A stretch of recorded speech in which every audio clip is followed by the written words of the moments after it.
Hey guys, what's going on? This is Dhruv here, and in this video we will look at Appwrite. So Appwrite is a backend as a service which allows you to have backend features in your React applications without any hassle.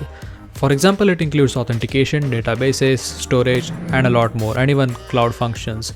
So without any effort, you can add authentication, you can manage databases, and even have storage without actually having a server. And if you want to have some customizations, you can always have cloud functions which are pulled from your GitHub repository, so you don't need to have any additional configuration. So without wasting any time, let's look at Appwrite and some of its feature, and we are going to get hands-on with it and see how you can include it in your Next.js application. Okay, so we are at appwrite.io. So it says Appwrite's open source platform lets you add auth, DBs, functions, and storage to your product and build any application at any scale, own your data, and use your preferred coding languages and tools. So Appwrite is also open source, and that's another reason you would want to choose it over something like Firebase. And I'm going to mention a lot of points which I think are pretty cool about Appwrite throughout this video. So, and by the way, this video is not sponsored by them. So let's click on get started. Now, if you are not already logged in, you should be asked to log in, but I had already logged in, so I am already here. Basically, you can log in with email, password, or you can log in with GitHub, whatever feels better for you. I'm going to create a new project. I'm going to call it YT build, I guess. Going to click next. For now, the deployment region is only Frankfurt for whatever reason, but I mean, yeah, makes sense. All of these will be lit up. So I'm just going to click create. So let's wait for this to complete. Perfect, YT build has been created. Now I can create, I can add a new platform here. So I can click on web and I can call it web app or anything, whatever you want to give it a name. So for host name, we are going to provide localhost because in this video, we are only going to work on localhost. So click on next. We are going to do all of these steps, and we are just going to skip optional steps, and yeah, we can find the details we need about our application in settings, and we can see the API credentials, we can see the project ID and API endpoint. So just create your own project, don't copy mine project ID because I have approved localhost, so that means it might also work with you. So just create your new project.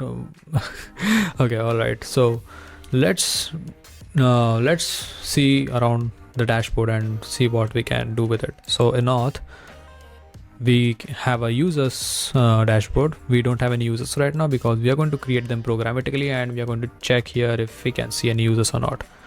Then we have teams. We can create teams here. We have security.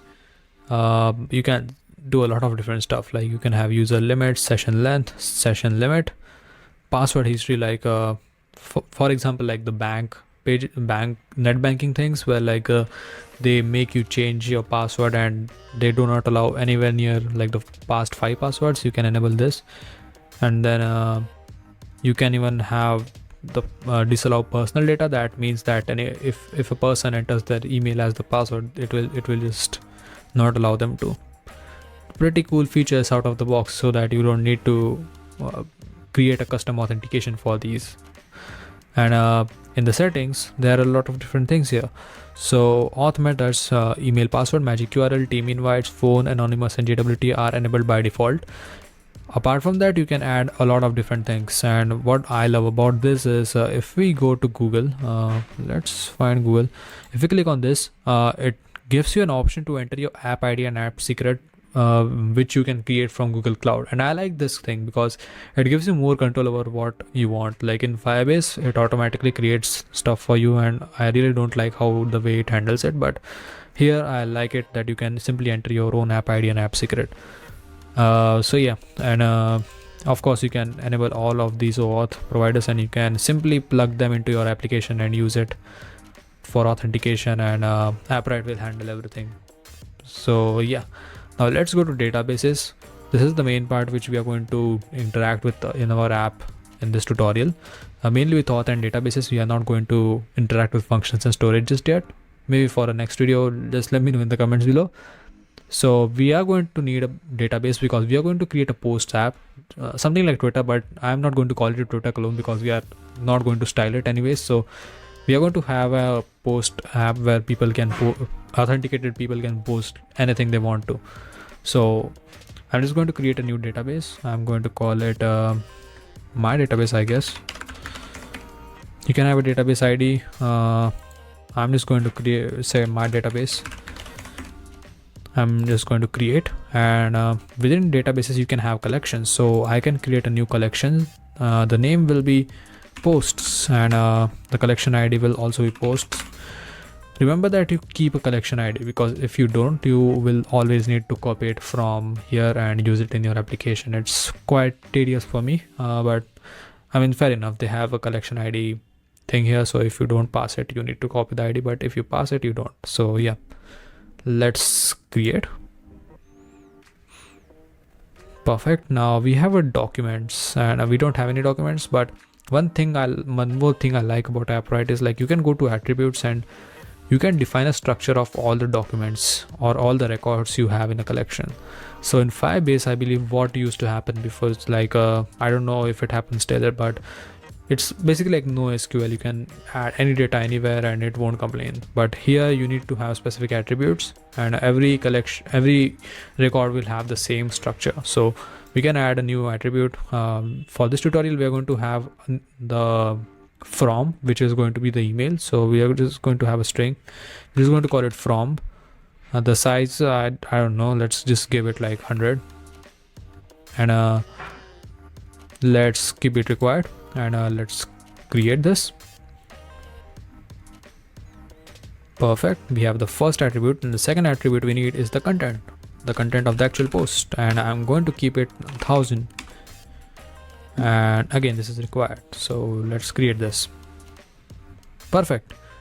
Now now there is one more thing we need to set here, which is the security settings. So if we go to settings here, I'm pretty sure we can see here, the permissions. So one cool thing about this is that you can add a condition that if a person is only authenticated, then only you can let them do specific tasks on this collection. So for example, there are roles. So if I have all users, so all users can create and read the collection called posts, but not update or delete any of them. So that, I think that's a very good setup for our permissions, because if we have update, they can basically update anybody else posts, or they can delete anybody else post. But if we have these settings here, nobody, like even if they try to manipulate the front end, they cannot manipulate with the database. So we can only allow them to create and read. So let's update this.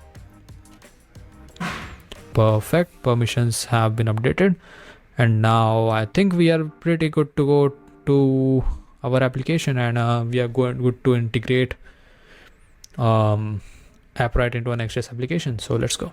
Okay, so let's create our Next.js application first. So we're going to do pnpx create next app. We are going to call it Appwrite. So Appwrite.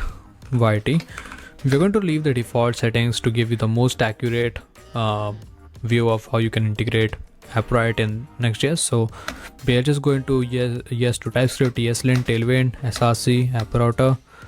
We are not going to customize the default import alias, and we are just going to use the default settings to install Next.js. Let's wait for this to complete. pnpm is super fast, we don't have to wait for long. And let's go to Appwrite. Not Appwrite demo, it's the demo application I created, but Appwrite. And now you can click code dot and pnpm dev to run the development server and open the Visual Studio Code. Okay, now it's going to be a bit slow, but let's wait for this to load. And now what we can do is we need to install a package here. First, let's open the terminal again. We forgot to install a package, so let's do pnpm install Appwrite. So this is the Appwrite SDK, which will allow us to interact with Appwrite in a very how should I say, in a easy manner, I guess. That's the correct word to say it. And now we can, first of all, we need to have our project ID and project endpoint in a environment variable file, so that it can be changed throughout Like anyone can simply change the environment variable and the thing will just work fine. So let's create a .env.local file. So .env.local, and now we are going to have next public Appwrite. Okay, hold on. Let me check it. It should be, yeah, it's Appwrite project ID.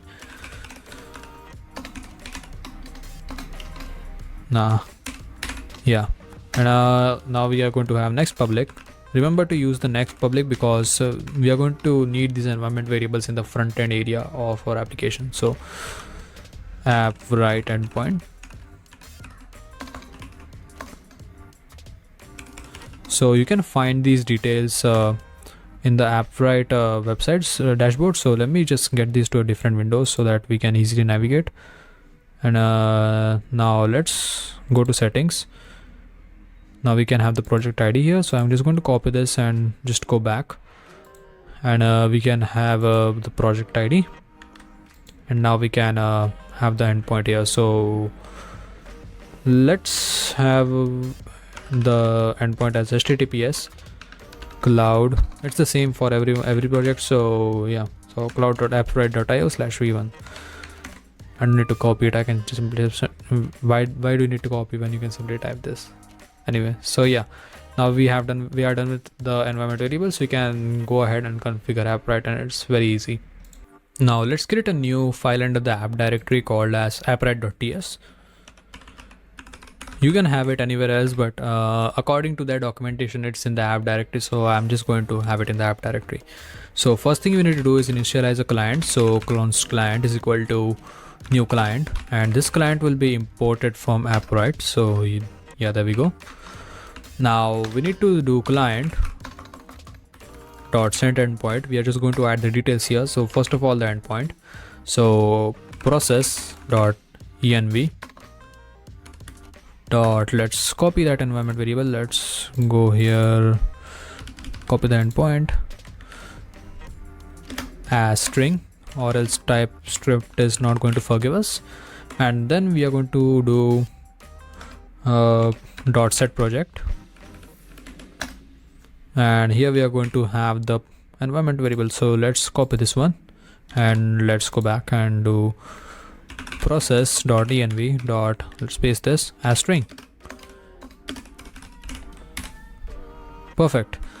And now that we have the client set up, we can have some things exported from this file which we can use throughout our different pages we create. So the first of all is the database. So const database is equal to new databases. So databases is from Appwrite, and we just need to pass in the client, and we can access the database now, and that's super easy. And we also need the auth. So we are just going to do const account is equal to new account, and we're just going to pass in client again, and we can access authentication for our specific project. Perfect. And now we can simply export everything. So export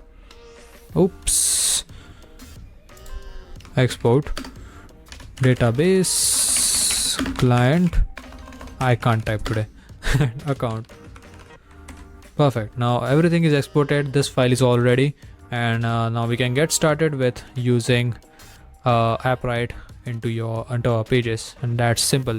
No unnecessary providers around your app component or anything like that.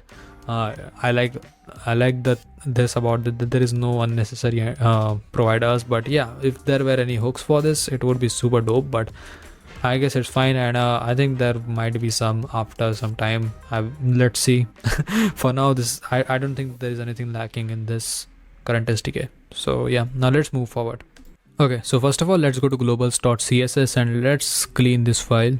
We are not going to do excessive styling. We have tailwind, so we are just going to do some little styling. So let's go to the page.tsx, and we are going to first remove everything from here. So we don't need absolutely anything except the main tag. So just remove everything. We kind of need gap 10 here, so we just to add some spacing because we are going to have the login and sign up on the same page. So gap 10, and for the text boxes we are about to add, we need these 4 states. So we are going to need to import useState. I'm assuming that you are good at React, or at least you are intermediate at React, and you understand how the basic fundamental works and how you can handle forms. And there is a better way to handle forms, and I had created a video on it. So if you want to watch it, it might be somewhere on the cards above, or you can simply watch. You can simply go through my channel and find it. Sorry. Anyways, so there are going to be 4 fields: the sign up email, sign up password, login email, and login password. So we are going to have sign up and login in the same page. We are going to have 2 different form tags. So let's go ahead and create the first form.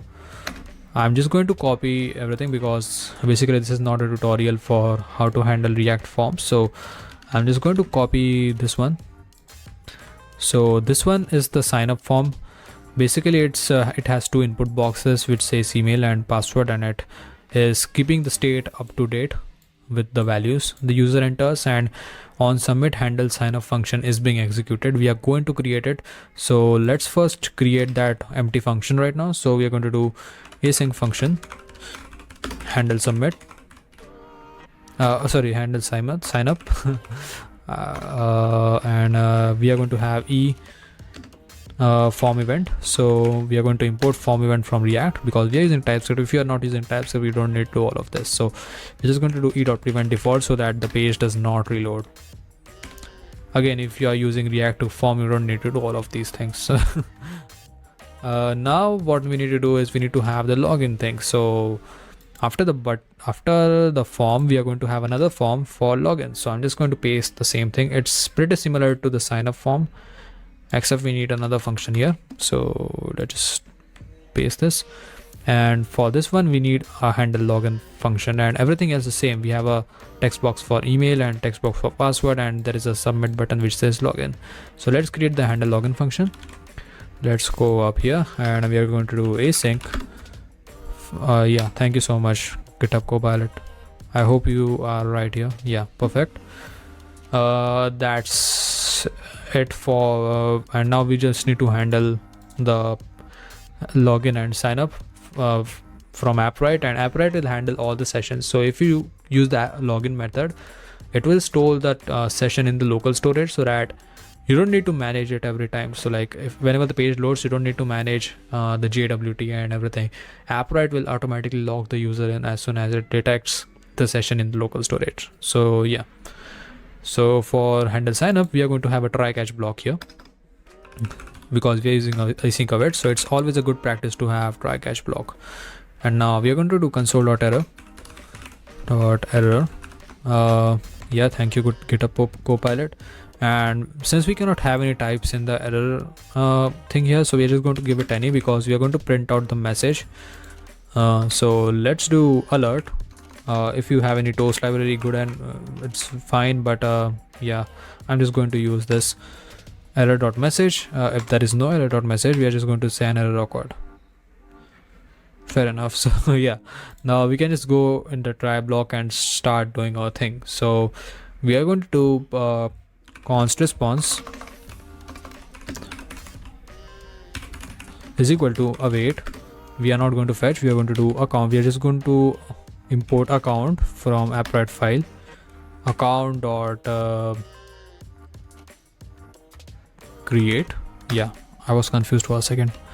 And first of all, there are 3 things. First is user ID, email, and password. So you can have user ID, but like you cannot have the same user ID for every single user, so you cannot hard code it here. So there's a way you can generate unique user IDs, and that's by importing ID from Appwrite and just using id.unique, and this will automatically generate a unique ID for you. And you just need to pass in the sign up email and sign up password. This is all you need to create a user. Now you can simply use this response to do anything. We can simply do console log if you want to. If you don't, there's no way, there's no need to. You can even scrap this entire variable and just leave it to till the await. But yeah, now we can just after sign up, we need to actually log in the user. So we are just going to do await account dot create email session. This is how you log in, and we're just going to pass in sign up email and sign up password. That's as easy as logging in, and this function itself will create all the local storage entries, and you don't need to do anything. And after logging in, we just want to redirect. So we are just going to do window dot location dot href, and we're just going to go to dashboard. Yeah, perfect. And for the login function, we know how to log in now, right? So we just need to use this function here. So we are going to have a try catch. Let me just copy this one so that we don't waste a lot of time on this. So let's paste this. We have a try block with the create email session. We are redirecting, and if there's any error, we are just spitting it out. So yeah, let's test. Okay, let's go to localhost 3000. So we're going to do localhost 3000. Perfect. We should see the login screen at any moment, hopefully, if everything is right. I don't like when it's loading a little too long. I'm just gonna wait. It should not be this. So yeah, of course. Yeah, we need to have use client here. That's my bad. Because this is a client component and we are using app router. So unless specified, every component is a server component, so we need to have use client here. So if you're using pages directly, you don't need to do this. So okay, now we have this weird thing. We can fix this by changing the classes here. So we can I guess we can just remove the minimum height of screen, and I think it will get fixed. And it should be, yeah, it's quite decent. It's not the best. We are not going to focus on styling. We are probably going to focus on styling in a specific styling video and not in this one. So I think everything works. So we can just test out. If we see a 404 page, that means that the sign up is completed. So I want to first test an error case. So if I go ahead and do test@test.com in the sign up, and if I use 1234 as a password, this should not work because the password is only 4 characters and according to Appwrite it should be 8. So let's see if we see the error or not. So it says invalid password param. Password should be at least 8 characters. You can obviously modify this error message by detecting this message and having your own, but we are not going to do that. So 1 2 3 4 5 6 7 8. If we see a 404 page, that means it's successful. Perfect. So we are at dashboard page and we have not created that page yet, but if we are redirected to that page, that means the user is created, and we can verify that by going to our Appwrite dashboard, going to auth, and seeing that we have an test@test.com and we have the user is unverified, but we don't need user verification right now. But if you want, you can do that basically, and that's the point. But yeah, it's pretty easy to do this. Now we are going to create the dashboard where you can add posts, and you can only add posts if you're logged in, and it will show your email above every post. So let's do that. Okay, so in the app directory, let's create a new folder. We are going to call it dashboard because our URL will be dashboard. So now in dashboard, we are going to have a new file called page.tsx. Because page.tsx is what app router follows, and if you want a tutorial in app router, it's going to be coming pretty soon on the channel.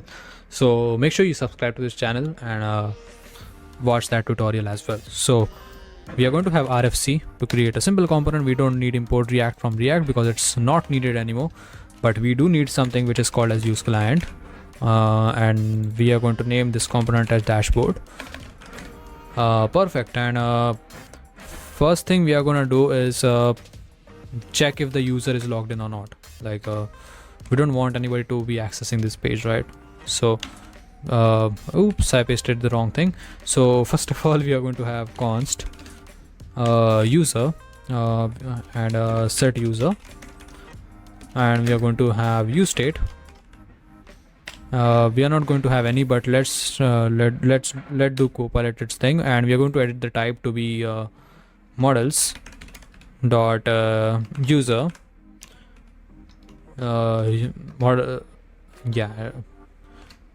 models dot preferences. We need to import models, right? So yeah, models dot preferences. I hope that I'm not doing anything wrong, but yeah, and we don't have null. So if you're asking how did I get the type, I just when I was coding, I found the type and I just pasted it here. You don't need to have a type, you can simply get rid of it and it will be just fine, but it's always good to have it. So yeah, now one thing we know is that we are going to have a text box. So we are just going to do const post set post. So it's going to be a use state, which is a string. Yeah, let GitHub Copilot do its thing. And one more thing that okay, let's save this for later, but first of all, let's check the authentication. So we are going to do async function check auth, and this will have a try catch block. And for the catch block, we are going to do a console.error. And if this probably means that the user is not authenticated, so we're going to do window.location.ref, and we are going to take them to the home page, and we are going to check if the user exists. So const user is equal to await account.get. So we can import the account, and we can just do the get, and it says the get the currently logged in user. So if there is no user logged in, it's just going to redirect us back to the page. So we are going to do set user. We want to store this user into a state, and to do that we need to first get this type, and I will show you how did I do that. So the type here is this. So this, I just copied this type, and I just had it pasted here, and that's how I got the type. And I got confused because we already created the state. I should probably copy less from my other code base, but yeah. So we're just going to do set user, and we're just going to pass in user, and it won't cry about it. So we have the correct type that just says that. So perfect. Now when do we want this function to happen? As soon as the page loads, right? So we're going to have a use effect block. Let's have this run only once, and run only once by not having any dependencies, so that the function will run only once when the page is loaded. So we are going to have check auth, and then we are going to also need to fetch the posts. So we are going to create a new function here. So we are going to do async function fetch posts. We created attributes, if you remember. The attributes had the from and the content. So we are going to have this function, and we are going to first check if the user exists or not. So if the user does not exist, we don't even want to bother to load the post, because it won't be able to do it anyways, because we have set the permissions from the database, if you remember. So if the user is not logged in, we are not going to do anything. And we are going to have a try catch block here, of course, again. And for the catch block, let's rename this to error. And for the catch block, we are going to have console error, and we are just going to have alert error fetching posts. And in the try block, we are just going to have const posts. So let's have this await it's not from account, it's from database dot list documents, and we are going to need a database ID and a collection ID. So I think the database ID was my database. Remember, I told you to set an ID which is readable, right? So this was the reason. You don't want to copy it from the dashboard every time. So we want from the posts, and we want everything. So we are not going to pass in a query, but if you wanted specific documents from the posts collection, you would want to have a query here. So yeah, and now we are going to have a new state which can store these posts. So what's happening here is it's model.document. It's this one. So hold on, let me have a quick look. So we need something from post. So let's check what's inside post. So it has documents. So we need this documents thing. So let's see what the type is for the document. So it's it's model.document. So we're just going to copy this, and let's remove this, and we are going to create a new state. So we are going to say const posts, and we are going to have set posts, and we don't want the unknown thing here. Just leave this, and yeah, it should work. So let's just do set posts, and we are going to have post.documents, and it's not crying. That means the type was correct. And now finally we also need a use effect block for this, and I'm not going to write it myself because let's just copy it right now. I'm just going to copy this, and after the check auth we are just going to paste this, but the dependency is user, because when the page initially loads, the user will not be defined by default. So we want that after the authentication is loaded, after Appwrite is done authenticating the user state will be filled, and after the state is changed, we want the fetch post to check again if the user is authenticated or not, and then fetch the posts again. So that's the reasoning of having the user dependency here. So yeah, and we can have two more functions here. I'm just trying to get the functions part out. So the first function is the logout function, of course, and because it's just going to do account or delete session, and we just pass in current, so that we only want this device to be logged out and not all the other devices. And yes, you can do manage devices using Appwrite, so that's a pretty cool thing. And to create a post, we are going to have a function which is going to be passed in an on submit for a form. So we are going to do async function create post. It's just going to have form event. So we are going to import form event, and now we are going to have some things here. So first of all, we are going to do some checks, and we're going to have e.prevent default, of course. So we are going to have these things. If the user does not exist, throw an error. If post does not exist, show an error. And we are going to have a try catch block, of course. And for the catch block, I'm just going to copy what I'm just going to speed run through everything right now, because I think you're pretty sure how easy it is, and we don't need to spend a lot of time here. So now what we need to do in the try block, we are going to do await database dot create document, and we need to pass in things like database ID. So my database, and the collection ID should be posts, document ID. So again, we don't generate, okay, something is wrong. Yeah, we don't generate IDs by ourselves, so we just let Appwrite do it. So ID dot we need to import ID dot unique, and now we can pass in the data. So make sure that this data is matching with the corresponding attributes you had set in the dashboard. So the first thing we need is from, which is the user dot email, and the second thing we need is the content, which is the post, which will be coming from an input box and which we are going to create just now. So yeah, this will just create the thing, and we just need to reload the page. You can have something like React query which can automatically refetch all the data, but we are just going to take it the easy way, and we're just going to do window dot location dot reload. Perfect.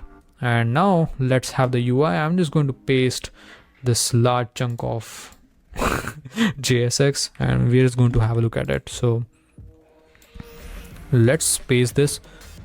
Okay, now let's see. We have a text box for a post, and we have a button called submit. Then we have a button for logout, and then we just map the post, and we just show the email, and we show the content.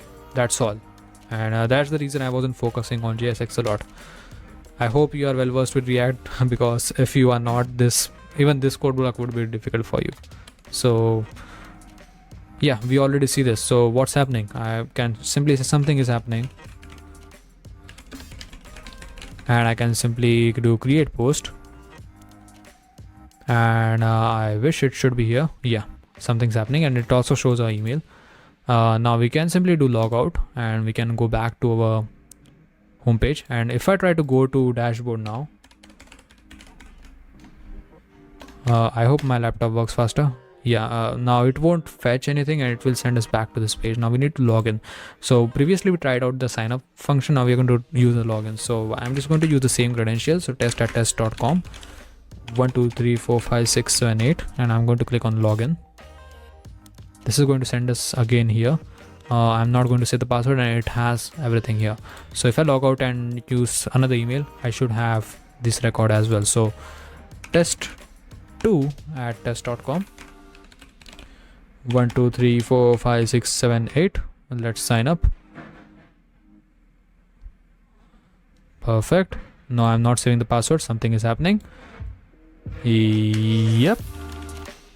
and let's create the post. It will fetch. The problem here is that the test the newer post is coming on the bottom, so we can fix this.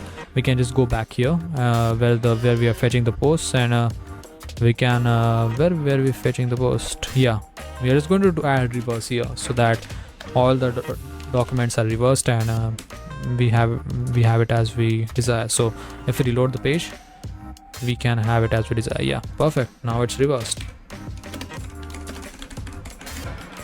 Let's create post and it should come on top. Perfect. And yeah, that's how Appwrite works.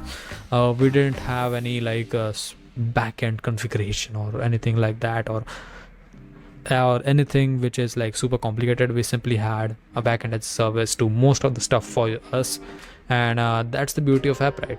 So yeah, that's it for this video. If you found value from this video, make sure you click the like button, hit the subscribe button, and share this video with your friends so that they enjoy the same knowledge that you are enjoying right now. Also, I'll leave this code which we have used in the tutorial in the description below as a GitHub repository. So if you are feeling stuck somewhere, you can always refer to that GitHub repository. And if you have any suggestions, make sure you leave them in the comments below. I am always up for new content ideas or anything you would want to see from this channel. So yeah, that's it for this video. I'll see you guys in the next one very shortly. Bye.